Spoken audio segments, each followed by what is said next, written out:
নমস্কার, আমি অমৃতা। আমার চ্যানেলে আপনাদের স্বাগত।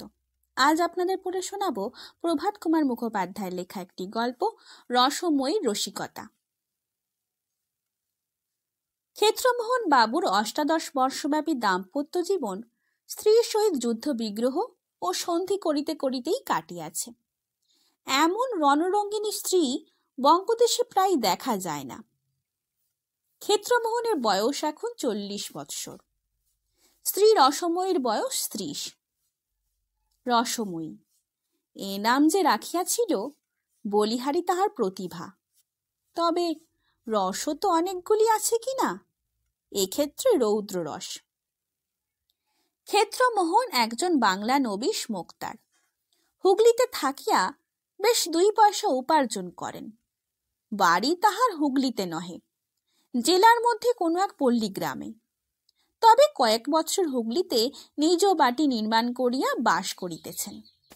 দুঃখের বিষয়, এ পর্যন্ত ক্ষেত্রমোহনের সন্তানাদি কিছুই হয় নাই।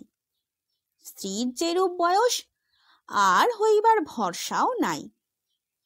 অনেকদিন হইতে তাহার মাসি পিসি প্রভৃতি পুনর্বার বিবাহ করিবার জন্য তাহাকে অনুরোধ করিতেছেন। ক্ষেত্রমোহনের আন্তরিক বাসনাও তাহাই, কিন্তু রসময়ীর ভয়ে এ পর্যন্ত এ বিষয়ে কোনরূপ চেষ্টা চরিত্র করিতে সাহস করেন নাই। ইতিমধ্যে সামান্য একটা ঘটনা উপলক্ষে রসময়ী ভয়ানক বিপ্লবের সৃষ্টি করিয়া ক্ষেত্রমোহনকে ২ দিন গৃহ ছাড়া করিল। অবশেষে নিজে তাহার পিত্রালয়ে হালি শহরে চলিয়া গেল। ক্ষেত্রমোহন তখন সাহসে ভর করিয়া গৃহে ফিরিয়া আসিলেন এবং প্রতিজ্ঞা করিলেন রসময়ীর আর মুখ দর্শন করিবেন না, অন্যত্র বিবাহ করিবেন। এ বাড়িতে রসময়ীকে আর ঢুকিতে দিবেন না, এই শেষ। হালি শহর গ্রামটি হুগলিরই অপর পারে, মধ্যে গঙ্গা প্রবাহিতা। চৌধুরী পাড়ায় রসময়ীর পিত্রালয়। অনেকদিন হইল তাহার পিতামাতার কাল হইয়াছে। এখন সে বাড়িতে রসময়ীর বিধবা দিদি বিনোদিনী এবং তাহার ২টি ছোট ভাই নবীন ও সুবোধ বাস করে। নবীন কাঁচরাপাড়ার কারখানায় কর্ম করে। সুবোধ স্কুল ছাড়িয়া এখন বাড়িতেই বসিয়া আছে, এখনো কিছু জুটে নাই। মাসাধিক কাল রসময়ী হালি শহরে বাস করিতেছে। পূর্বে পূর্বে এরূপ স্থলে ২-৪ দিন বা বড়জোর ১ সপ্তাহ পরে দন্তে তৃণ করিয়া ক্ষেত্রমোহন আসিয়া উপস্থিত হইতেন এবং কত সাধ্য সাধনা করিয়া স্ত্রীকে গৃহে ফিরাইয়া লইয়া যাইতেন। কিন্তু এবার সে নিয়মের ব্যতিক্রম দেখিয়া রসময়ী কিছু চিন্তিত হইয়া পড়িয়াছে। পাড়ার একজন বালক প্রত্যহ নৌকাযোগে গঙ্গা পার হইয়া হুগলি ব্রাঞ্চ স্কুলে পড়িতে যাইত। সে ছেলেটি গ্রামে প্রচার করিয়া দিল, ক্ষেত্রমোহন বাবুর বিবাহ দিন স্থির হইয়া গিয়াছে। এই কথা শুনিয়া রসময়ীর দিদি বিনোদিনী একদিন বৈকালে ছেলেটিকে বাড়িতে ডাকিয়া আনিলেন। তাহাকে সন্দেশ ও রসগোল্লা খাইতে দিয়া বলিলেন, বাবা, শুনলাম নাকি আমাদের ক্ষেত্র আবার বিয়ে করছে, এ কথা কি সত্যি? বালক বলিল, হ্যাঁ সত্যি বই কি। আমাদের ক্লাসে সুরেশ বলে একটি ছেলে পড়ে, চুঁচড়োয় তার মামার বাড়ি, তারই মামাতো বোনের সঙ্গে বিয়ে। ঠিক জানো? জানি বই কি, সুরেশই তো আমাকে বলেছে, দিন স্থির পর্যন্ত হয়ে গেছে। তার মামার নাম কি? নাম হরিশচন্দ্র চাটুর্যে, জজ আদালতে কাজ করেন। তাদের বাড়িটি তুমি চেনো বাবা? হ্যাঁ চিনি বই কি, সুরেশের সঙ্গে কতবার গিয়েছি। কত বড় মেয়ে? এই আমাদের বয়সী হবে। বালকটির বয়স ১৩ বৎসর। কেমন দেখতে? তা বেশ সুন্দর। বিনোদিনী কিয়ৎক্ষণ চিন্তা করিলেন, শেষে বলিলেন, আচ্ছা, কাল একবার আমাদের ২ বোনকে সে বাড়িতে নিয়ে যেতে পারো বাবা? কেন? তাদের একবার মিনতি করে বলে দেখি, বিয়ে হলে আমার বোনটিরও সুখ হবে না, তার মেয়েও জলে পড়বে। কাল একবার আমাদের নিয়ে চলো। কখন? এই খাওয়া দাওয়ার পরে। আমার স্কুল কামাই হবে যে। একদিনের জন্য মাস্টারের কাছে ছুটি নিও এখন। আমি বরং তোমায় একটি টাকা দেব, ঘুড়ি নাটাই এসব কিনো। বালকটি ব্যগ্রভাবে নিজ সম্মতি জানাইল। পরদিন বেলা 11টার সময় দুই ভগিনীকে লইয়া বালকটি চুঁচুড়া যাত্রা করিল। গঙ্গা পার হইয়া ঘোড়ার গাড়ি ভাড়া করিয়া মাধবীলতায় হরিশবাবুর গৃহে গিয়া উপস্থিত হইল। খিড়কি দরজার সম্মুখে দাঁড়াইল। রসময়ী বলিল, এই বাড়ি? হ্যাঁ। আচ্ছা, তুমি গাড়ির ভিতর বসে থাকো, আমরা চট করে ওদের সঙ্গে দেখাটা করে আসি। বলিয়া দুইজনেই অবতরণ করিয়া বাড়ির মধ্যে প্রবেশ করিল। সে বাড়ির মেয়েরা কেহ তখন স্নান করিতেছে, কেহ খাইতে বসিয়াছে, কেহ বা আহারান্তে উঠানে বসিয়া চুল শুকাইতেছে। হঠাৎ দুইজন ভদ্রঘরের অপরিচিতা স্ত্রীলোককে প্রবেশ করিতে দেখিয়া একজন সবিস্ময়ে বলিল, তোমরা কার আগা? বিনোদিনী বলিল, আমরা হালিশহর থেকে তোমাদের সঙ্গে দেখা করতে এসেছি। স্ত্রীলোকটি সন্দিগ্ধভাবে বলিল, এসো, বসো। দুইজনে বারান্দায় উঠিয়া উপবেশন করিয়া বলিল, বাড়ির গিন্নি কোনটি? একজন প্রৌঢ়াকে দেখাইয়া সকলে বলিল, ইনি গিন্নি। গৃহিণী বলিলেন, তোমরা কি মনে করে এসেছো বাছা? বিনোদিনী বলিল, তোমাদের মেয়ের নাকি বিয়ে? গৃহিণী বলিলেন, হ্যাঁ, আমার ছোট মেয়েটির বিয়ে। কবে? এই 20 মাঘ দিন স্থির হয়েছে। পাত্রটিকে? ক্ষেত্রমোহন চক্রবর্তী, হুগলিতে মোক্তারি করেন। সতীনের ওপর মেয়ে দিচ্ছ বাছা? গৃহিণীর বিস্ময় প্রতি কথায় বাড়িয়া চলিয়াছিল। তিনি জিজ্ঞাসা করিলেন, তোমরা চেনো নাকি? বিনোদিনী বলিল, চিনি না আবার? খুব চিনি, আমাদের গ্রামেই তো বিয়ে করেছে। গৃহিণী বলিলেন, হ্যাঁ, সতীন আছে বটে, কিন্তু সে স্ত্রীকে পরিত্যাগ করেছে। রসময়ী এতক্ষণ চুপ করিয়া বসিয়া শুনিতেছিল। তাহার মনের রাগ ক্রমশই দ্বিপ্রাপ্ত হইতেছিল। এই কথা শুনিয়া হস্তপদ ঠক ঠক করিয়া কাঁপিতে লাগিল, চক্ষু দুইটি লাল হইয়া উঠিল। বিনোদিনী জিজ্ঞাসা করিল, কেন পরিত্যাগ করেছে কিছু শুনেছ গা? শুনেছি সে নাকি বড় দজ্জাল। শ্রবণ মাত্র রসময়ী তরাক করিয়া লাফাইয়া উঠিল। বারান্দার কোণে ছিল একগাছা ঝাঁটা। নিমেষ মধ্যে সেইটা দুই হস্তে ধরিয়া গৃহিণীর উপর সপাসপ মারিতে আরম্ভ করিল। সঙ্গে সঙ্গে বলিতে লাগিল, কেন কেন? আর কি মরবার জায়গা পেলে না? জায়গা পেলে না? আমার স্বামী ছাড়া কি তোমার মেয়ের অন্য পাত্র জুটলো না? জুটলো না? এই অভাবনীয় ঘটনায় বাড়ির লোকে ক্ষণকালের জন্য হতবুদ্ধি হইয়া গেল। তাহার পর মহা গণ্ডগোল আরম্ভ হলো। অল্প বয়স্কা বালিকারা কাঁদিয়া ছুটিয়া কেহ খাটের নিচে, কেহ সিন্দুকের আড়ালে লুকাইল। বাড়ির ঝি বসিয়া বাসন মাজিতেছিল। সে বাসন ফেলিয়া, ওরে খুন করলে রে, খুন করলে রে, সেপাই এ, সেপাই এ, পাহারাওয়ালা বলিয়া ঊর্ধ্বশ্বাসে ছুটিয়া রাস্তায় বাহির হইয়া পড়িল। বাড়ির অপর মেয়েরা আসিয়া রসময়ীকে ধরিয়া ফেলিল। রসময়ী তখন গৃহিণীকে ছাড়িয়া তাহাদের উপর কিল চড় নিষ্ঠিবন বৃষ্টি করিতে লাগিল। কাহারও কাপড় ছিঁড়িয়া দিল, কাহারও চুল ছিঁড়িয়া দিল, কাহাকেও খামচাইয়া দিল, কাহাকেও কামড়াইয়া দিল। হাঁপাইতে হাঁপাইতে বলিতে লাগিল, কোনেটি গেল কোথায়? তাকে একবার বের করো না। চোখ দুটো গেলে দিয়ে যাই, নাকটা কেটে দিয়ে যাই, দাঁতগুলো ভেঙে দিয়ে যাই। বিনোদিনী এতক্ষণ চুপ করিয়া দাঁড়াইয়াছিল। ক্রমে সদর দরজায় লোক হৈ হৈ করিতে লাগিল। তখন সে বলিল, রসময়ী, থাম থাম, ক্ষমা দেবন, খুব হয়েছে, চল বাড়ি চল। ঝি ছুটিয়া বাড়িতে প্রবেশ করিয়া বলিল, ওগো, যেতে দিওনি, থানায় খবর দিয়ে এসেছি, দারোগা আসছে। পুলিশের নাম শুনিয়া রসময়ী বলিল, চল দিদি চল। যাবে কোথা? দাঁড়াও, দারোগা আসুক তবে যেও। বলিয়া দুই তিনটি স্ত্রীলোক রসময়ীকে ধরিতে অগ্রসর হইল। রসময়ী এক লম্ফে উঠানের কোণ হইতে আসবটিখানা সংগ্রহ করিয়া মাথার উপর সবেগে ঘুরাইয়া বলিল, খুন চেপেছে, আমার খুন চেপেছে, সবাইকে খুন করে ফাঁসি যাব।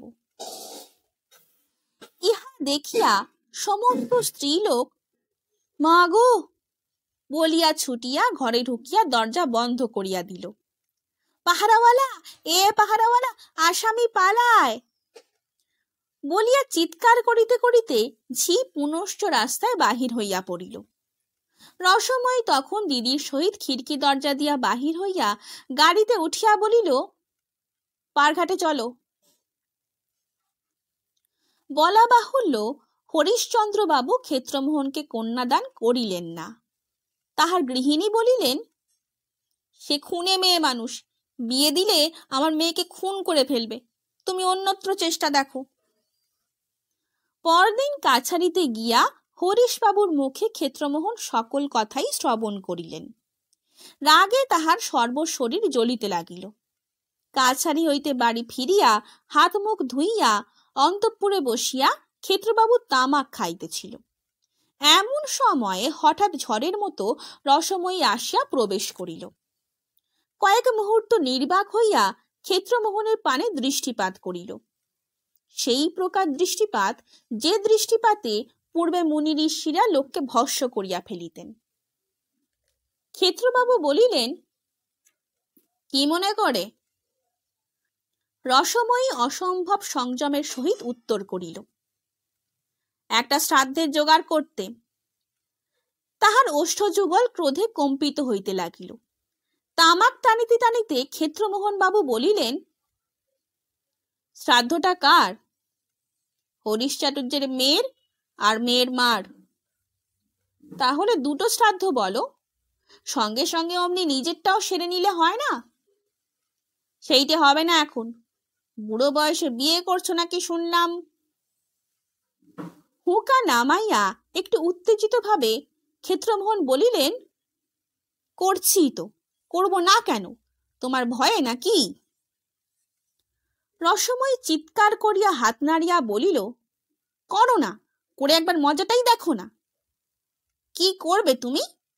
এই এমন কিছু না, আঁশবটিটি দিয়ে সে মেয়ের নাক কেটে দেব, আর বুকে একখানা 10 মুনে পাথর চাপিয়ে দেব। আর তোমার নাকটা যদি কেউ কেটে দেয়? এসো না, কাটো না, তুমিই কাটো না হয়। বলিয়া রসময়ী নিজে কোমরে 2 হাত দিয়া ঝুঁকিয়া নিজের মুখ ক্ষেত্রমোহনের অতি নিকটে সরাইয়া দিল। বলিয়া রসময়ী নিজে কোমরে 2 হাত দিয়া ঝুঁকিয়া নিজের মুখ ক্ষেত্রমোহনের অতি নিকটে সরাইয়া দিল। স্ত্রীর এতাদৃশ বিনয় দেখিয়া ক্ষেত্রমোহন আবার হুঁকা উঠাইয়া লইয়া আপন মনে টানিতে লাগিলেন। ঝুঁকিয়া থাকিয়া যখন ক্লান্তি বোধ হইল, রসময়ী তখন নিজের মুখ সরাইয়া লইয়া আবার সোজা হইয়া দাঁড়াইল। বলিল, তাহলে আঁশবটিতে শান দিয়ে রাখি গে, সম্বন্ধ পাকা হলে খবরটা দিও, চুপি চুপি যেন শুভ কাজটা সেরে ফেলো না। ক্ষেত্রমোহন বলিলেন, তুমি না মরলে আর বিয়ে করছি নে, মরবে কবে? এই কথা শুনিয়া রসময়ী বিদ্রুপের স্বরে হা হা করিয়া হাসিয়া উঠিল। বলিল, আমি মরব কবে জিজ্ঞাসা করছো? রসি বামনি এখনই মরছে না, তার এখনো অনেক দেরি আছে, বিস্তর বিলম্ব। তোমার বিয়ে করবার বয়স যাবে, বুড়ো থুত্তুরে হবে, ভুঁয়ে মুয়ে হয়ে যাবে। যখন আর কেউ মেয়ে তোমায় দিতে রাজি হবে না, তখন আমি মরব। দাম্পত্য রসালাপ এই পর্যন্ত অগ্রসর হইলে বাহিরে একখানি গাড়ি থামিবার শব্দ হইল। রসময়ী বলিল, তবে সেই কথাই রইল। এখন তবে আসি। দিদি ও পাড়ায় তার জায়ের বাড়ি গিয়েছিল, ভাবলাম তার সঙ্গে এসে তোমার সঙ্গে দুটো মনের কথা কয়ে যাই। উক্ত কথোপকথনের পর 6 মাস কাটিয়া গিয়াছে। রসময়ের গর্ব সফল হইল না। সে এখন মৃত্যুশয্যায় শায়িত। সংবাদ পাইয়া ক্ষেত্রমোহন বাবু হালি শহরে গেলেন। চিকিৎসাদের কিছুই ত্রুটি হইল না, কিন্তু রসময়ী বাঁচিল না। গঙ্গার তীরে লইয়া গিয়া ক্ষেত্রমোহন স্ত্রীর মুখাগ্নি করিলেন। আশ্চর্য সংসারের মায়া! যে এত কষ্ট দিয়াছে, তাহার জন্য ক্ষেত্রমোহন ঝরঝর করিয়া অশ্রুপাত করিতে লাগিলেন। আরো 6 মাস কাটিল। ক্ষেত্রমোহনের পার্শ্বচর বন্ধু বান্ধবগণ নানা স্থানে পাত্রী অন্বেষণে ব্যস্ত হইলেন। অবশেষে হুগলির নিকটবর্তী একটি গ্রামে সুযোগ্য পাত্রীর সন্ধান পাওয়া গেল। ক্ষেত্রমোহন স্বয়ং গিয়া দেখিয়া আসিলেন। মেয়েটি ডাগর, দেখিতেও ভালো। বিশেষ মেয়ের পিতা একটি বড় জমিদারের নায়েব। অধিককার মামলা মোকদ্দমাগুলি এই সূত্রে ক্ষেত্রমোহন বাবুর করায়ত্ত হইবে। কন্যার পিতা রজনীকান্ত ঘোষাল ইংরেজি লেখাপড়া জানা ব্যক্তি। বিবাহের কথাবার্তা পাকা হইল। বরের খুড়া মহাশয় গ্রাম হইতে আসিয়াছেন, করল আশীর্বাদ। প্রভাতে অফিস কক্ষে বসিয়া 2-4 জন মক্কেলের সঙ্গে মোক্তারবাবু কথাবার্তা কহিতেছিলেন। খুড়া মহাশয় একখানি বঙ্গবাসী হস্তে ঘরের কোণে বসিয়া তামুক সেবন করিতেছিলেন। এমন সময় ডাকপিয়ন আসিল। ক্ষেত্রমোহন বাবুর হস্তে একখানি পত্র দিয়া গেল। খামের উপর হস্তাক্ষরের প্রতি দৃষ্টিপাত করিয়া ক্ষেত্রমোহনের মাথা ঘুরিয়া গেল। 2-4 বার চক্ষু রগড়াইয়া বারংবার খামখানি শিরোনামা পরীক্ষা করিতে লাগিলেন। কাছে আনিয়া দূরে সরাইয়া নানা প্রকার দেখিলেন। অবশেষে কম্পিত হস্তে পত্রখানি খুলিলেন। পড়িয়া তাহার মুখ বিবর্ণ হইয়া গেল। মক্কেলকে বলিলেন, আচ্ছা, তোমরা এখন যাও, আজ সকাল সকালই কাছারি যাব, সেইখানেই বাকি কথাবার্তা হবে এখন। মক্কেলগণ চলিয়া গেলে খুড়া মহাশয় বলিলেন, চিঠি এলো ক্ষেত্তর? জড়িত স্বরে ক্ষেত্রমোহন বলিলেন, আগে হ্যাঁ। কোথাকার চিঠি? তাই তো ভাবছি। ক্ষেত্রমোহনের মুখভাব এবং কণ্ঠস্বরের বিকৃতি লক্ষ্য করিয়া খুড়া মহাশয় উঠিয়া নিকটে আসিলেন। তখন ক্ষেত্রমোহন পত্রখানি দ্বিতীয়বার পাঠ করিতেছেন। তাহার নিঃশ্বাস বন্ধ হইবার উপক্রম হইয়াছে, চক্ষু কপালে উঠিয়াছে। খুড়া মহাশয় দ্রুতভাবে বলিলেন, কি ব্যাপার? কি কোনো দুঃসংবাদ নয় তো? ক্ষেত্রমোহন বাবু নীরবে পত্রখানি খুড়া মহাশয়ের হাতে দিলেন। তিনি পত্র লইয়া চশমার অনুসন্ধান করিয়া চক্ষে পড়িলেন। জানালার কাছে দাঁড়াইয়া খুড়া মহাশয় পত্রখানি পড়িতে লাগিলেন। সাধারণ পাতলা চিঠির কাগজে বেগুনি রঙের ম্যাজেন্টা কালি দিয়ে লেখা। উপরে স্থানের নাম নাই, তারিখ নাই। নিম্ন প্রকার লিখিত, শ্রী শ্রী দুর্গা সহায়, প্রণাম পূর্বক নিবেদনঞ্চ বিশেষ। তোমার মতিশ্চন্ন ধরিয়াছে, মনে করিয়াছ রসময় মরিয়াছে, আপদ গিয়াছে, এইবার বিবাহ করি। আমি মরিয়াছি বটে, কিন্তু তাই বলিয়া তুমি নিষ্কৃতি পাইয়াছ তাহা মনে করিও না। বাড়ির সম্মুখে যে বটগাছ আছে, তাতেই আমি আজকাল বাস করিতেছি। তুমি কি করো, কোথায় যাও, সমস্তই আমি সেখানে বসিয়া দেখিতেছি। রাত্রিরে গাছ হইতে নামিয়া মাঝে মাঝে তোমার শয়ন ঘরে যাই, তোমার খাটের চারিদিকে ঘুরিয়া বেড়াই। একবার ইচ্ছে করে গলাটা টিপিয়া দিয়া তোমাকে আমার সঙ্গী করি।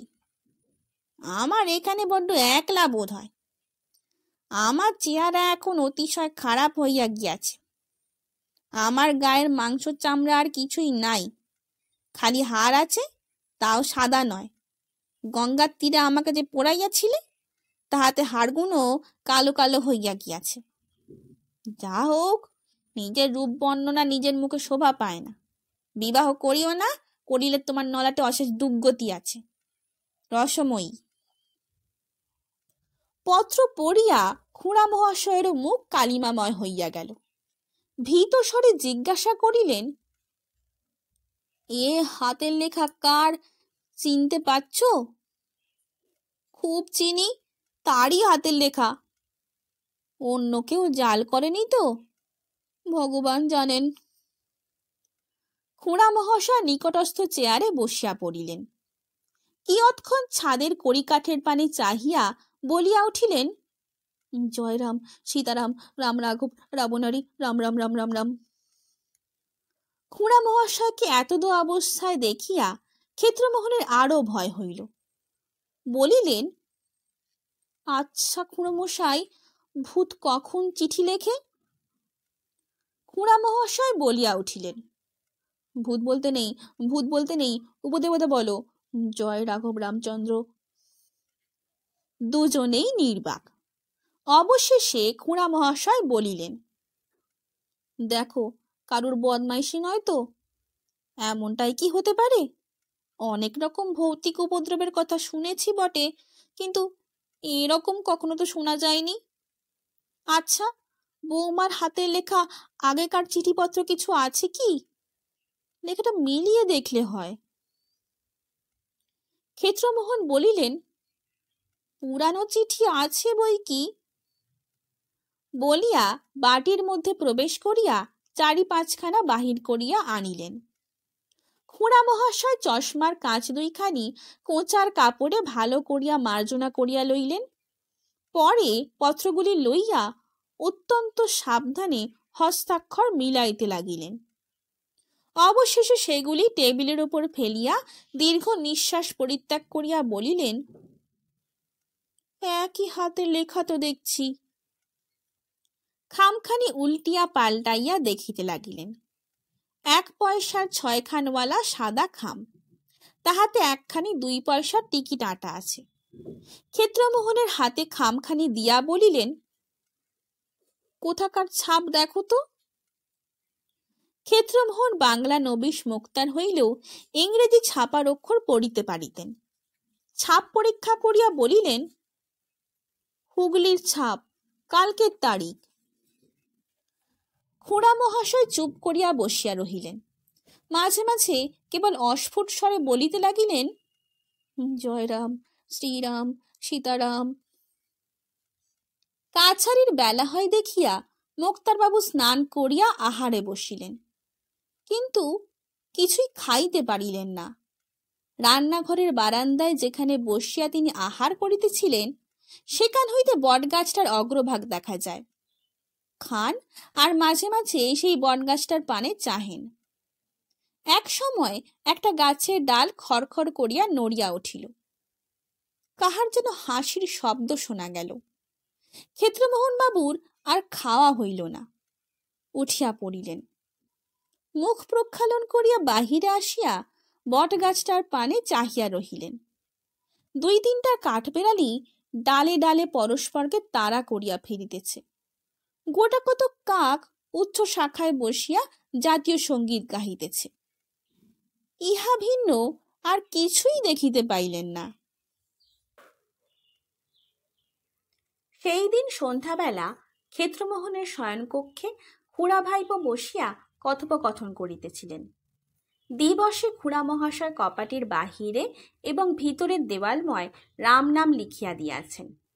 অদ্য দুইজনই এক শয্যায় শয়ন করিলেন। বালিশের তলায় একখানি কৃত্তিবাসী রামায়ণ রক্ষিত হইবে এবং ঘরে সমস্ত রাত্রি আলো জ্বলিবে। বন্দোবস্ত হইয়া গিয়াছে।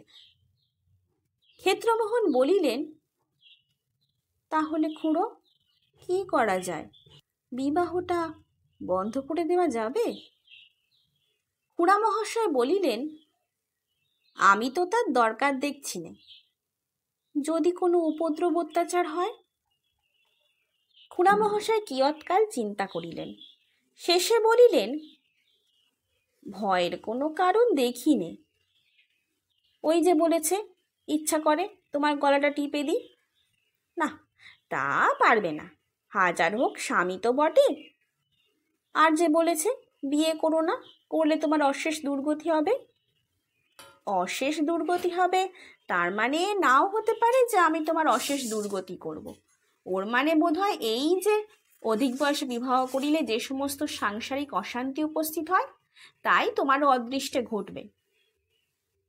ক্ষেত্রমোহন বাবু চুপ করিয়া রহিলেন। মনে ভয়ও যথেষ্ট আছে, অথচ বিবাহ করিবার লোভ ও সম্বরণ করা মুশকিল। অথচ বিবাহ করিবার লোভটিও সম্বরণ করা তাহার পক্ষে অসাধ্য। পরদিন আশীর্বাদ হইয়া গেল, কিন্তু ক্ষেত্রমোহন যে ভৌতিক পত্র পাইয়াছেন সে কথাও রাষ্ট্র হইতে বিলম্ব হইল না। নায়েব রজনীবাবুরও কানে ক্রমে এই কথা পৌঁছিল। বলিয়াছি, তিনি ইংরেজি জানা ব্যক্তি। শুনিয়া হা হা করিয়া হাসিয়া উঠিলেন। বলিলেন, ভূত? এই বিংশ শতাব্দীতে ভূত বিশ্বাস করতে হবে?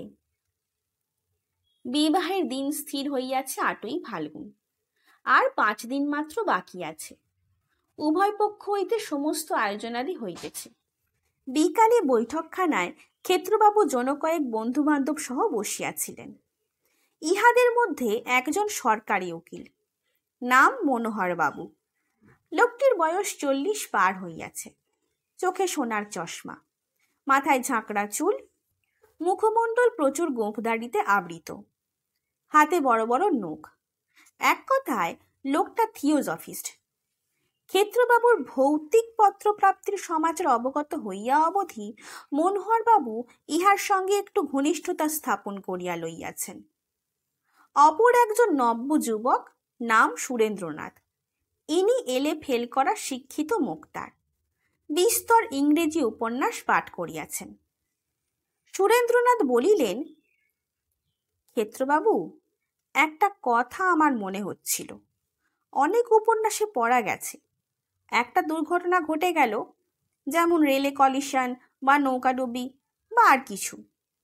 সকলেই মনে করেছে অমুক লোকটা মরে গেছে, মৃত্যুর চাক্ষুষ সাক্ষীরও অভাব নেই, কিন্তু শেষ দিকটায় দেখা গেল সে বেঁচে আছে। তাই আমার মনে হয় আপনার স্ত্রী এখনো বেঁচে আছেন, নয় এ চিঠি জাল। কিন্তু আপনার দৃঢ় বিশ্বাস এ চিঠি তারই হাতের লেখা, জাল নয়। সুতরাং আপনার স্ত্রী বেঁচে আছেন বিশ্বাস করা ছাড়া আর উপায়ন্তর নেই, কারণ এই বিংশ শতাব্দীতে ভূতের অস্তিত্ব কোনো মতেই বিশ্বাস করা যায় না। থিওজফিস্ট উকিলবাবুটি ইহা শুনিয়া বলিলেন, কেন মশাই, বিংশ শতাব্দীতে ভূতের অস্তিত্ব কোনো মতে বিশ্বাস করতে পারেন না কেন? নবীন মোক্তারবাবু বলিলেন, কারণ আমি কখনো দেখিনি। শুনিয়া মনোহরবাবু বিজ্ঞভাবে হাস্য করিয়া বলিলেন, সম্রাট সপ্তম এডওয়ার্ডকে কখনো দেখেছেন? না, দেখিনি। তিনি আছেন বলে বিশ্বাস করেন? করি। তার কারণ আমি না দেখলেও হাজার হাজার লোক তাকে দেখেছে, তার 10-20খানা ছবিও দেখেছি। কিন্তু ভূত আমি নিজে দেখেছি এমন কথা আজ পর্যন্ত কাউকে বলতে শুনলাম না। সবাই বলে খুব বিশ্বস্ত লোকের মুখে শুনেছে যে তারা স্বয়ং ভূত দেখেছে। মনোহর বাবু তাহার সুঘন দাড়ির মধ্যে দীর্ঘনখ অঙ্গুলিগুলি চালনা করিতে করিতে বলিলেন, আপনি বললেন হাজার হাজার লোক সম্রাটকে দেখেছে, তেমনি হাজার হাজার লোক অশরীরী আত্মাকেও প্রত্যক্ষ করেছে। আপনি বললেন যে সম্রাটের 10-20খানা ছবি দেখেছেন, তেমনি 10-20খানা ভূতেরও ছবি আপনাকে আমি দেখাতে পারি। যদি দেখতে চান একদিন আমার বাড়িতে যাবেন। আমার একখানা বইয়ে কেটি কিংয়ের ছবি আছে। প্রথম চার্লসের সময় কেটি কিং নামে একটি মেয়ে জীবিত ছিলেন। 16 বৎসর বয়সে তার মৃত্যু হয়। গত শতাব্দীর মধ্যভাগে আমেরিকা ও ইউরোপের নানা স্থানে অনেক সেয়াসে কেটি কিং স্থূল শরীর ধারণ করে আবির্ভূত হয়েছিলেন। তার নাড়ি পরীক্ষা করা হয়েছে, তার শরীরে ছুরি ফুটিয়ে দিয়ে দেখা হয়েছে ঠিক মানুষের মতো রক্তপাত হয়। তার ফটোগ্রাফ পর্যন্ত তোলা হয়েছে। ফটোগ্রাফ থেকে ছবি আমার বইয়ে আছে, আসবেন, দেখাবো। সুরেন্দ্রবাবু মৃদু মৃদু হাস্য করিয়া বলিলেন, আপনারাও যেমন ভালো মানুষ, ওইসব বিশ্বাস করেন? ভূতবাদীদের কত জোচ্চুরি ধরা পড়েছে তার সংখ্যা নেই। কেটিকিংয়ের দেহে ছুরি ফুটিয়ে রক্তপাত হয়েছে, ওইটি আপনি বিশ্বাসযোগ্যতার প্রমাণ বলে উল্লেখ করলেন। আমার তো ঠিক উল্টো মনে হয়। ছুরি ফোটালে রক্ত না পড়তো, অথচ শরীরী মানুষ একটা দাঁড়িয়ে রয়েছে দেখছি, তাহলে বরং বিশ্বাস হতো এটা বাস্তবিক মানুষ নয়। এক্ষেত্রে দেখুন, ভূত তিনি বাড়ির সামনেই বটগাছে থাকেন। চিঠি যখন লিখতে পারেন তখন অনায়াসেই মূর্তি গ্রহণ করে নিজের বক্তব্য বলে যেতে পারেন, কিন্তু তা না করে খাম, কাগজ, কালি, কলম সংগ্রহ করবার কষ্ট স্বীকার করলেন। এইটুকু থেকে এইটুকু চিঠিখানি টেবিলের ওপর রেখে গেলেই হতো। তা না করে 1 মাইল দূরে পোস্ট অফিসে গেলেন তাকে পোস্ট করতে, আবার 2 পয়সা খরচ করে টিকিট কিনতে হলো। মশাই, ভৌতিক জগতে পয়সা যদি বাস্তবিক কি এত সস্তা হয়, তাহলে না হয় সেইখানে গিয়েই প্র্যাকটিস শুরু করি। মনোহরবাবু একটু বিরক্তির সহিত বলিলেন, মশাই, জিনিসটা হাসি তামাশা নয়, এসব গভীর বিষয়। অনেক চর্চা, অনেক আলোচনা না করে এ বিষয়ে মতামত প্রকাশ করা উচিত নয়। ভৌতিক জগৎ থেকে ডাকে চিঠি আসা এই প্রথম নয়। হিমালয় থেকে মহাত্মারাও মাঝে মাঝে ডাকে চিঠিপত্র লেখেন। কুটুম্বিলাল নামক এক মহাত্মা এরকম অনেক চিঠি আমাদের মাদাম ব্লাভাটস্কিকে লিখেছিলেন। তারাও মনে করলে সাক্ষাৎ আবির্ভাব হয়ে বক্তব্য বলে যেতে পারতেন, কিংবা চিঠি উড়িয়ে টেবিলের ওপর ফেলে যেতে পারতেন, কিন্তু ডাকেই তারা চিঠিপত্র পাঠাতেন। ইহা শুনিয়া শিক্ষিত মোক্তারবাবু মৃদু মৃদু হাস্য করিতে লাগিলেন। বলিলেন, কুটুম্বিলালের চিঠি তো কোন কালে জাল বলে সাব্যস্ত হয়ে গেছে। ডাক্তার হডসন বলে একজন বৈজ্ঞানিক নিজে ভারতবর্ষে এসে এ বিষয়ে অনুসন্ধান করে প্রমাণ করে দিয়েছেন যে মাদাম ব্লাভাটস্কি আর দামোদর বলে এক ব্যক্তি সব চিঠি জাল করেছিলেন। এ কথা শুনিয়া থিওজফিস্ট বাবুটি ভ্রুকুঞ্চিত করিয়া বিরক্তির স্বরে বলিলেন, ওসব ঈর্ষাপরায়ণ লোকের বই পড়বেন না। আমার কাছে আসবেন, ভালো ভালো সব বই আপনাকে পড়তে দেব। তা পড়লে আপনার সমস্ত অবিশ্বাস দূর হয়ে যাবে। মাদাম ব্লাভাটস্কি যে কত বড় লোক তা তার আইসিস আনভেল বইটি পড়লেই বুঝতে পারবেন। সুরেন্দ্রবাবু মুচকিয়া হাসিয়া বলিলেন, সে বইটি পড়িনি বটে, তবে এডমন্ড গ্যারেট প্রণীত Isis very much unveiled or the story of the Mahatma hoax বইটি পড়েছি। লাইব্রেরিতে আছে, দেখতে চান তো এনে দিতে পারি। এ কথায় মনোহরবাবু রাগিয়া আগুন হইয়া উঠিলেন। বলিলেন, ওই আপনারা এক কথা শিখে রেখেছেন, গাল দেওয়া যায় না এমন ভালো জিনিসই নেই। যত সব কুচক্রী বদমাইশ লোক মিছি মিছি মাদামের অপরাধ রটনা করেছে।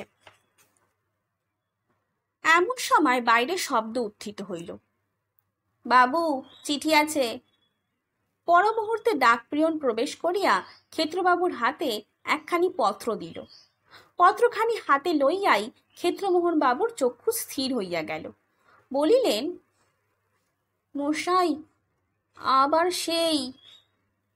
পত্র খুলিয়া পাঠ করিয়া সেখানি সকলের সম্মুখে ফেলিয়া দিলেন। থিওজফিস্ট বাবুটি অতি আগ্রহের সহিত সেখানা পুড়াইয়া লইয়া পাঠ করিলেন। শেষে নবীন মোক্তারবাবুর হাতে সেখানি দিলেন। পত্রখানি এইরূপ: শ্রী শ্রী দুর্গা সহায়, প্রণামপূর্বক নিবেদনঞ্চ বিশেষ। এত সাহস তোমার, আশীর্বাদ পর্যন্ত হইয়া গিয়াছে? তুমি মনে করিয়াছ আমি তোমায় যে পত্র লিখিয়াছিলাম তাহা ফাঁকা আওয়াজ? রসিবামনি তেমন মেয়ে নয়, আমি মানা করা সত্ত্বেও বিবাহ করিবে। এখনো সাবধান হও, এ দুর্মতি পরিত্যাগ করো, নইলে একদিন গভীর রাত্রে তুমি যখন ঘুমাইয়া থাকিবে তখন বটগাছ হইতে নামিয়া বুকে একখানা 10 মুনে পাথর চাপাইয়া দিব, ঘুম আর ভাঙিবে না। রসময়ী। একে একে সকলেই পত্রখানি পড়িলেন, পড়িয়া স্তম্ভিত হইয়া বসিয়া রহিলেন। শিক্ষিত মোক্তারবাবুরও মুখ শুকাইয়া গেল। তথাপি মন হইতে সংশয় দূরে নিক্ষেপ করিয়া বলিলেন, আচ্ছা ক্ষেত্রবাবু, আর একবার বেশ করে লেখাটা পরীক্ষা করে দেখুন দেখি, আপনার স্ত্রীর হাতের লেখাই বটে তো, না কোনো কোনো জায়গায় সন্দেহজনক তফাৎ আছে? ক্ষেত্রবাবু বলিলেন, কোনো সন্দেহ নেই, শুধু হাতের মিল হলেও বা সন্দেহ করতাম। তার যেখানে যেখানে যে যে বানান ভুল চিরকাল হতো, এ চিঠিতেও তাই। সে চিরকালই শ্রী শ্রী এক জায়গায়, শ্রী দুর্গা একটু তফাতে লিখত। এ দুখানা চিঠিতেও তাই। তাছাড়া চিঠিতে এমন সব কথাবার্তা রয়েছে যা সে জীবিত কালেও মুখে সর্বদা ব্যবহার করত। সকলে নিস্তব্ধ হইয়া বসিয়া রহিলেন। কিয়ৎক্ষণ পরে সুরেন্দ্রনাথ গলা ছাড়িয়া জিজ্ঞাসা করিলেন, তার মৃত্যুর সময় আপনি উপস্থিত ছিলেন? ক্ষেত্রবাবু বলিলেন, ছিলাম বই কি। সঙ্গে সঙ্গে ঘাটে গিয়েছিলেন? গিয়েছিলাম। চিতার উপর তার দেহ রাখবার পর তার মুখ আপনি আর দেখেছিলেন? দেখিনি আবার, আমি নিজেই তো মুখাগ্নি করেছি। ওহে, তুমি যা ভাবছো তা নয়, কোনো ভুল হয়নি। নব্য মুক্তারবাবু তখন ঘাড় হেঁট করিয়া বসিয়া রহিলেন। একজন বলিল, There are more things in heaven and earth, Horatio, than are dreamed of in your philosophy. হে হোরেশিও, স্বর্গে ও মর্তে এমন অনেক জিনিস আছে যাহার বিষয় তোমার দর্শন বিজ্ঞান স্বপ্নেও অবগত নহে। অপর একজন বলিলেন, তা তো বটেই, তা তো বটেই। ধরুন আমাদের দেশে, শুধু আমাদের দেশই বা বলি কেন, সকল দেশেই আদিকাল থেকে যে একটা বিশ্বাস প্রচলিত আছে যে ভূত বলে একটা জিনিস আছে, তার কি কিছুই ভিত্তি নেই? সরকারি উকিলবাবুটি বলিলেন, শুধু অন্ধবিশ্বাসের কথা নয়, গত 50 বৎসরের মধ্যে ইউরোপ ও আমেরিকায় ভূতের অস্তিত্ব নিঃসংশয়িতভাবে প্রমাণ হয়ে গেছে। একসময় বৈজ্ঞানিক শ্রেষ্ঠ টিন্ডাল পর্যন্ত ভূতকে হেসে উড়িয়ে দিয়েছিলেন। এখন আর শিক্ষিত সমাজে সে ভাব নেই। বিখ্যাত সম্পাদক স্টেট সাহেব তারা গ্রন্থে লিখেছেন, Of all the vulgar superstitions of the half-educated, none dies harder than the absurd delusion that there are no such things as ghosts. অর্ধশিক্ষিত ব্যক্তিগণের মনে যতগুলি ইতরজনিত কুসংস্কার আছে, তাহার মধ্যে ভূত নাই এই অদ্ভুত ভ্রমটি সর্বাপেক্ষা প্রবল। বলিয়া বিজয়ী বীরের মতো তিনি সুরেন্দ্রবাবুর প্রতি কটাক্ষপাত করিলেন। সেদিনকার মতো সভা ভঙ্গ হইল। সেই বটগাছে তলা দিয়া যাইতে সুরেন্দ্রবাবুর গাটাও যেন ছমছম করিতে লাগিল। খুড়া মহাশয় কোথায় বেড়াইতে গিয়াছিলেন। সন্ধ্যার পর বাড়ি ফিরিয়া আসিয়া দ্বিতীয় পত্রে কথা শুনিয়া বলিলেন, দেখো ক্ষেত্তর, ব্যাপারটা ক্রমেই গুরুতর হয়ে দাঁড়ালো। বিবাহটা এখন না হয় বন্ধই রাখা যাক। আমার মতে বৎসর পূর্ণ হলেই গয়ায় গিয়ে একটা পিণ্ড দিয়ে এসো, উদ্ধার হয়ে যাবেন। বৎসর পূর্ণ হতে তো আর বেশি দেরি নেই, আর মাসখানেক হলেই হয়, তখন নির্বিঘ্নে শুভকর্ম শেষ করা যাবে। ক্ষেত্রবাবু বলিলেন, তা বেশ, সেই ভালো কথা। কন্যার পিতাকে বলিয়া কহিয়া বিবাহের দিন পিছাইয়া দেওয়া হইল। নিমন্ত্রণ পত্র সমস্ত প্রত্যাহৃত হইল। গয়া শ্রাদ্ধ সারিয়া আসিয়া ক্ষেত্রবাবু বিবাহ করিবেন ইহা সকলেই জানিতে পারিল। ক্ষেত্রবাবুর হস্তে একটা বড় জালিয়াতির মোকদ্দমার তদবিরের ভার রহিয়াছে। মোকদ্দমাটি দায়রা সোপর্দ হইয়াছে। সেটা শেষ না হইলে ক্ষেত্রবাবু গয়া যাইতে পারিতেছেন না। ফরিয়াদি পক্ষের সাক্ষীদিওকে সমস্ত দিন ধরিয়া তালিম দিতে হইয়াছে।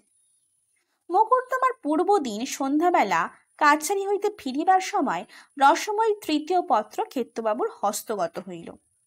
তাহাতে অন্যান্য কথার সঙ্গে লেখা আছে, শুনিলাম নাকি গয়ায় আমার পিণ্ডি দিতে যাইতেছ।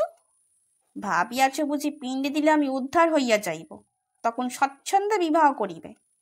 গয়ায় যদি যাও তবে চোরের বেশ ধরিয়া রেলগাড়িতে প্রবেশ করিয়া তোমার বুকে ছোঁড়া বসাইয়া দিব। ক্ষেত্রবাবুর আর বাড়ি যাওয়া হইল না। কাছারির পোশাকেই মনোহরবাবুর বাড়ি গিয়া তাহাকে পত্র দেখাইলেন। মনোহরবাবু পত্র পড়িয়া বলিলেন, এ যে বড় বিপদ দেখছি। বিবাহ করবার কল্পনা আপনাকে পরিত্যাগ করতে হলো। ক্ষেত্রবাবু বলিলেন, আচ্ছা মশাই, অশরীরী আত্মা মানুষের বুকে ছুরি বসিয়ে দিতে পারে? আপনার থিওজফি শাস্ত্রে বলে কি? মনোহর বাবু একখানি মোটা বহি আলমারি হইতে পারিয়া এক স্থান খুলিয়া বলিলেন, এ সম্বন্ধে থিওজফি শাস্ত্রের মত এই, মুক্তাত্মাগণ সাধারণত অশরীরী, কিন্তু কখনো কখনো তারা নিজেকে মেটেরিয়ালাইজ অর্থাৎ জড়দেহ সম্পন্ন করে থাকেন। তাদের এমন ক্ষমতা আছে যে বায়ু থেকে, গাছপালা থেকে, ভূমি থেকে, এমনকি কাছাকাছি মানুষের দেহ থেকে আবশ্যক পদার্থগুলি সংগ্রহ করে নিজ দেহ ধারণ করেন। সুতরাং সে অবস্থায় বুকে ছুরি বসিয়ে দিতে পারা কিছু আশ্চর্য নয়। আর এও বিবেচনা করুন না, যে হস্ত কলম ধরে চিঠি লিখতে সক্ষম, সে হস্ত ছুরি ধরিতে পারবে না কেন? ক্ষেত্রমোহন বাবু কিয়ৎক্ষণ চিন্তা করিলেন, শেষে বলিলেন, দেখুন, এ পত্রগুলো জাল কিনা সেটা একবার ভালো করে তদন্ত করতে হচ্ছে। আমি বলি কি, এই যে কলকাতা থেকে হস্তলিপি বৈজ্ঞানিক আমাদের দায়রার মোকদ্দমায় সাক্ষী দিতে আসছেন, তাকে দিয়ে এই চিঠিগুলো পরীক্ষা করালে হয় না? থিওজফিস্ট বাবুটি ক্ষেত্রমোহনের এই সন্দেহবাদে মনে মনে বিরক্ত হইলেন। প্রকাশ্যে বলিলেন, তা যদি আপনার ইচ্ছে হয় পরীক্ষা করাতে পারেন। পরদিন দায়রার জালের মোকদ্দমাটির বিচার আরম্ভ হইল। হস্তলিপি বৈজ্ঞানিক সফটমোর সাহেব সাক্ষ্য প্রদান করিলেন। দিন শেষে কাছারির পর ক্ষেত্রমোহন ডাক বাংলোয় গিয়া সফটমোর সাহেবকে ভৌতিক পত্র 3খানি দিলেন। তুলনার জন্য রসময়ীর কয়েকখানি পুরাতন আসলপত্র দিয়া আসিলেন। সাহেব বলিলেন, কল্লব রাতে পরীক্ষার ফলাফল জানাইব। পরদিন প্রাতঃকালে সরকারি উকিল মনোহর বাবুকে সঙ্গে লইয়া ক্ষেত্রমোহন আবার ডাক বাংলোয় উপস্থিত হইলেন। সাহেব বলিলেন, পরীক্ষাধীন পত্র 3খানি এবং আসল পত্রগুলি সমস্তই এক হস্তের লেখা। ইহা শুনিয়া ক্ষেত্রবাবুর মুখখানি ছোট হইয়া গেল। মনোহর বাবু বলিলেন, সাহেব, অনুগ্রহ করিয়া একখানি সার্টিফিকেট দিতে পারেন? সাহেব মনে করিলেন, নিশ্চয়ই এ পত্র লইয়া একটা মামলা মোকদ্দমা হইবে, আবার সাক্ষী দিতে আসিয়া ফি পাওয়া যাইবে। সুতরাং আহ্লাদের সহিত তিনি সার্টিফিকেট লিখিয়া দিলেন। বাসায় যাইতে যাইতে মনোহর বাবু ক্ষেত্রবাবুকে বলিলেন, এই চিঠিগুলির নকল আর সাহেবের সার্টিফিকেট যদি আমাদের থিওজফিক্যাল রিভিউ নামক মাসিক পত্রে ছাপাতে পাঠাই, তাতে আপনার কোনো আপত্তি আছে কি? আমরা যাকে বলি স্পিরিট রাইটিং, তার সুন্দর অকাট্য প্রমাণ হবে। ক্ষেত্রবাবু বলিলেন, তাতে আমার আপত্তি নেই। পরবর্তী সংখ্যা থিওজফিক্যাল রিভিউ পত্রে সার্টিফিকেট সহ চিঠিগুলি ছাপা হইয়া গেল। নানা স্থান হইতে বড় বড় থিওজফিস্টগণ ক্ষেত্রমোহন বাবুকে পত্র লিখিতে আরম্ভ করিলেন। কেহ কেহ হুগলিতে আসিয়া পত্রগুলি স্বচক্ষে দেখিয়া বিস্ময়ে অভিভূত হইতে লাগিলেন। থিওজফিস্ট মহলে ক্ষেত্রবাবুর প্রসারের আর সীমা নাই, কিন্তু ইহাতে তিনি কিছুমাত্র সান্ত্বনা লাভ করিলেন না। পত্রগুলি জাল প্রমাণ হইলে তিনি বিবাহ করিয়া সুখী হইতে পারিতেন। ভয়ে গয়ায় গিয়া পিণ্ডদান করিতেও পারিলেন না। তাহার অদৃষ্টে বুঝি বিবাহ আর নাই। চৈত্র মাস আসিল, বসন্তের বাতাস বহিতেছে। দোল উপলক্ষে কাছারি বন্ধ। ক্ষেত্রমোহন বাড়িতে বসিয়া নিজ দূরদৃষ্টের বিষয় চিন্তা করিতেছিলেন। এমন সময় একজন আসিয়া সংবাদ দিল, হালি শহরে তাহার শ্বশুর বাড়িতে মহা বিপদ উপস্থিত। দোল উপলক্ষে বাজি পোড়াইতে গিয়া একটা বোম ফুটিয়া তাহার ছোট সম্বন্ধী সুবোধ বিশেষ আঘাতপ্রাপ্ত হইয়াছে। তাহাকে হুগলির হাসপাতালে আনা হইয়াছে। শুনিয়া ক্ষেত্রবাবু থাকিতে পারিলেন না। গাড়ি ভাড়া করিয়া হাসপাতাল অভিমুখে ছুটিলেন। সেখানে গিয়া দেখিলেন ছেলেটির অবস্থা সংকটাপন্ন। বিছানার নিচে মেঝের উপর বসিয়া বিধবা বিনোদিনী রোদন করিতেছেন। ক্ষেত্রমোহনকে দেখিয়া তিনি আরো রোদন করিতে লাগিলেন। সমস্ত দিন ঔষধ প্রয়োগ ও শুশ্রূষা চলিল। সন্ধ্যার দিকে ডাক্তারেরা বলিলেন, আর প্রাণের আশঙ্কা নাই। ক্ষেত্রমোহন শালিকাকে বলিলেন, ঠাকুরঝি, সন্ধ্যা হলো, এইবার বাড়ি চলো। বিনোদিনী বলিলেন, আমি সুবোধকে ছেড়ে বাড়ি যেতে পারবো না। সমস্ত দিন অনাহারে আছো, স্নানাহার পর্যন্ত হলো না। তা না হোক, আমি যেতে পারবো না। অবস্থা বুঝিয়া হাসপাতালের ডাক্তারেরা বলিলেন, আপনাকে বাড়ি যেতে হবে, এখানে তো রাত্রে থাকতে পারবেন না, কাল সকালে আবার আসবেন। এখন আর কোনো ভয় নেই, বিপদ যা তা কেটে গেছে, আমরা সেবা শুশ্রূষা করব, আপনার কোনো চিন্তা নেই, আপনি বাড়ি যান। অনেক বুঝাইতে বিনোদিনী সম্মত হইলেন। ক্ষেত্রমোহনকে বলিলেন, তুমি তবে আমায় হালি শহরে নিয়ে চলো, রাত্রে সেখানে থাকবো, কাল ভোরে আবার এখানে আমায় পৌঁছে দিতে হবে। ক্ষেত্রমোহন তাহাই করিলেন। হালি শহরে রাত্রি কাটিল। ভোরে উঠিয়া সহস্তে এক ছিলিম তামাক সাজিয়া ক্ষেত্রমোহন ধূমপান আরম্ভ করিয়াছেন। এমন সময় বাড়ির বাহিরে মহা গণ্ডগোল উপস্থিত হইল। তাড়াতাড়ি হুঁকা রাখিয়া বাহিরে গিয়া দেখিলেন, লাল পাগড়িতে বাড়ি ঘেরাও করিয়া ফেলিয়াছে। অশ্বপৃষ্ঠে স্বয়ং পুলিশের সুপারিনটেন্ডেন্ট সাহেব দুয়ারে দাঁড়াইয়া, সঙ্গে কয়েকজন দারোগা ও হেড কনস্টেবলও আছে। পুলিশ সাহেবের সঙ্গে ক্ষেত্রবাবুর পরিচয় ছিল। নত হইয়া সাহেবকে সেলাম করিলেন। সাহেব চুরুট মুখে বলিলেন, হ্যালো মুক্তিয়ার, তুমি এখানে কি করিতেছ? ক্ষেত্রবাবু বলিলেন, হুজুর, এই আমার শ্বশুর বাড়ি। ইহা তোমার শ্বশুর বাড়ি আছে? আমি তোমার শ্বশুর বাড়ি সার্চ করিবে। কেন হুজুর? এখানে বোমা তৈয়ারি হয় কিনা দেখিবে, ইহা সার্চ ওয়ারেন্ট আছে।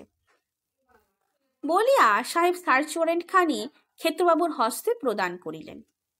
ক্ষেত্রবাবু সেখানে উল্টিয়া পাল্টিয়া দেখিয়া সাহেবের হাতে ফিরাইয়া দিলেন। বলিলেন, হুজুর মালেক, যা ইচ্ছা করতে পারেন।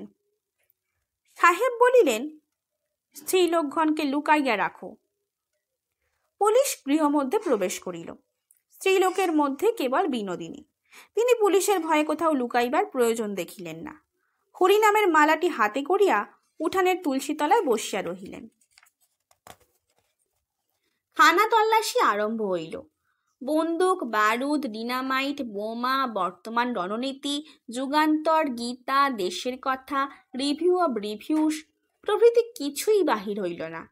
বাহির হইল হিন্দু সৎকর্মমালা, গুপ্ত প্রেস পঞ্জিকা, কাশিদাসী মহাভারত এবং একখানা বটতলা ছেঁড়া উপন্যাস। ক্ষুদ্র বা বৃহৎ কোনো দেশনায়কের কোনো ছবি বাহির হইল না। বাহির হইল কেবল খানকতক কালীঘাটের পট এবং একখানা আর্ট স্টুডিওর গণেশ মূর্তি। জমিদারের খানকতক পুরাতন দাখিলা এবং একটা ধুলিমলিন চিঠির ফাইল বাহির হইল। বিনোদিনীর বাক্স হইতে বাহির হইল এক বান্ডিল চিঠি এবং খানকতক ঠিকানা লেখা সাদা খাম। সমস্ত জিনিস উঠানে আনিয়া জমা করা হইল। একজন দারোগা কাগজপত্রগুলির ফিরিস্তি প্রস্তুত করিতে লাগিলেন। ক্ষেত্রমোহনও সেইখানে বসিয়াছিলেন। তিনি দেখিলেন সাদা খামগুলির প্রত্যেকখানিতেই তাহারই শিরোনামা লেখা এবং রসময়ীর হস্তাক্ষর। পুলিশ সাহেবের অনুমতি লইয়া খাম ও চিঠিগুলি ক্ষেত্রবাবু পরীক্ষা করিতে লাগিলেন। খানকুড়ির চিঠি রহিয়াছে, সমস্তই বেগুনি রঙের ম্যাজেন্টা কালিতে রসময়ীর হস্তাক্ষরে লিখিত। কয়েকখানি চিঠি খুলিয়া ক্ষেত্রবাবু পাঠও করিলেন। নানা অবস্থা কল্পনা করিয়া অনুমানে পত্রগুলি লিখিত। কোনো কোনোটাতে হয়তো বটগাছে বাসস্থানেরও উল্লেখ আছে। একখানাতে আছে, গয়ায় পিণ্ডদান করিয়া আসিয়াছ বলিয়া মনে করিও না, আমি আর তোমার অনিষ্ট করিতে পারি না, এখনো রশিবামনি তোমার ঘাড় মটকাইতে পারে। একখানাতে রহিয়াছে, শুনিলাম বিবাহের দিন স্থির হইয়াছে, এখনো সাবধান।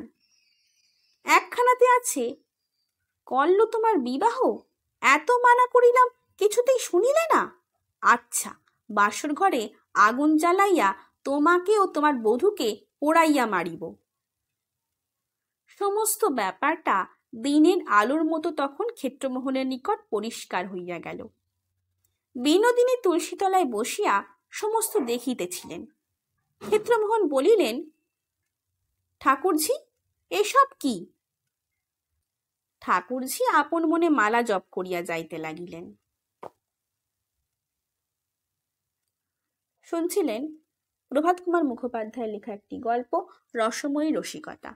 গল্প পাঠ কেমন লাগছে তা আমাকে কমেন্টের মাধ্যমে জানান। যদি ভালো লাগে তবে লাইক, শেয়ার এবং সাবস্ক্রাইব করে পাশে থাকবেন। ধন্যবাদ। নমস্কার।